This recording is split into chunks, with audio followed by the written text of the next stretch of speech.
अगर कोई कहता है कि क्या आप भी भूतों में विश्वास करते हैं, तो इसके अलग अलग जवाब हैं। कुछ लोग इसे कहानी मानते हैं, वहीं कुछ लोग आत्माओं में विश्वास करते हैं। ऐसी की चौंकाने वाली कहानी एनालिस मिशेल की है। जर्मनी की बनारिया में रहने वाली एनालिस के शरीर में 6 आत्माएं थी। 56 बार झाड़ फूक के बाद भी 23 वर्षीय एनालिस मिशेल की जान नहीं बचाई जा सकी। तो क्या थी कहानी एनालिस की? चलिए जानते हैं। डेली स्टार की एक रिपोर्ट के अनुसार एनालिस मिशेल जब 16 साल की थी, तब उन्हें टेम्पोरल लोब मिर्गी का पता चला था। इस बीमारी में मरीज की याददाश्त धीरे धीरे कम होने लगती है, वहीं शरीर पर निरंतर नहीं रह पाता। एनालिस मिशेल के परिवार ने शुरुआत में इस बारे में अपने गुरु को सूचित किया था, लेकिन कोई सफलता नहीं मिल सकी। इसलिए वे उस डॉक्टर के पास ले गए। डॉक्टर ने 5 साल तक इलाज किया, इसके बावजूद एनालिस ठीक नहीं हो सकी। एनालिस मिशेल की हालत में सुधार नहीं हो रहा था। मिशेल अजीब हरकतें करने लगी थी, जिसे देख परिजन परेशान हो गए। उसके बाद उन्हें एहसास हुआ कि यह बीमार नहीं है, बल्कि उसके ऊपर भूत प्रेत का साया है। इसके बाद एनालिस के माता पिता ने एस्ट्रिओड नाम के शख्स को घर पर बुलाया। तब मिशेल जमीन पर पड़ी थी।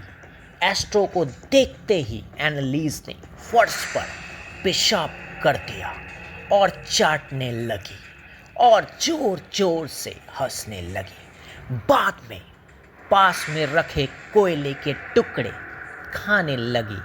तभी एस्ट्री ने मिशेल के चेहरे पर एक अजीब मुस्कान देखी।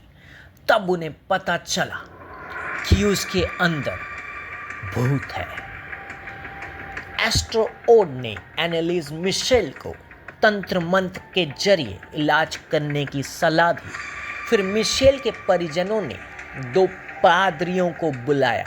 उन्होंने बताया कि मिशेल के अंदर 1 नहीं, 2 नहीं, 6 शैतानी आत्माएं रहती है।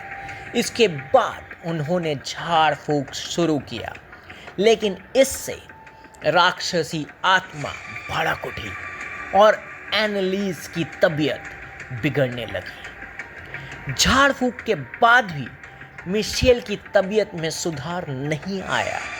शैतान की शक्ति उस पर भारी पड़ रही थी। मिशेल ने दूसरों पर हमला करना शुरू कर दिया।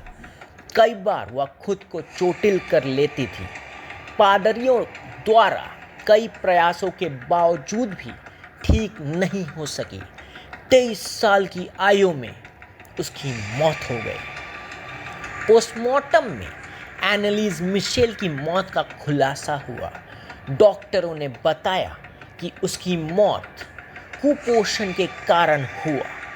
कहा गया कि अगर समय पर इसका इलाज मिलता तो मिशेल आज जिंदा होती। डॉक्टर्स ने पादरियों पर गुमराह करने का आरोप लगाया। आज के ज़माने में भूत प्रेतों पर कौन विश्वास करता है? पढ़े लिखे लोग इसे अंधविश्वास कहते हैं, जबकि कुछ लोग की इनमें बहुत श्रद्धा होती है। हालांकि भूतों से जुड़ी कई कहानियां भी हम सभी ने सुना है, लेकिन कौन जानता है कि इसमें सच्चाई है या सिर्फ लोगों के दिमाग की उपज है। भारत के कुछ गांवों में झाड़ फूक कर भूत भगाने वाले के पास खूब भीड़ रहती है। लोगों का मानना है कि जिन लोगों पर भूत पिशाच का साया रहता है, उन्हें यहाँ लाने से यह साया उतर जाता है। आज के लिए बस इतना ही। अगले एपिसोड में हम भारत के उन मंदिरों के बारे में बताएंगे जहां भूत प्रेत से पीड़ित व्यक्ति का इलाज किया जाता है। धन्यवाद।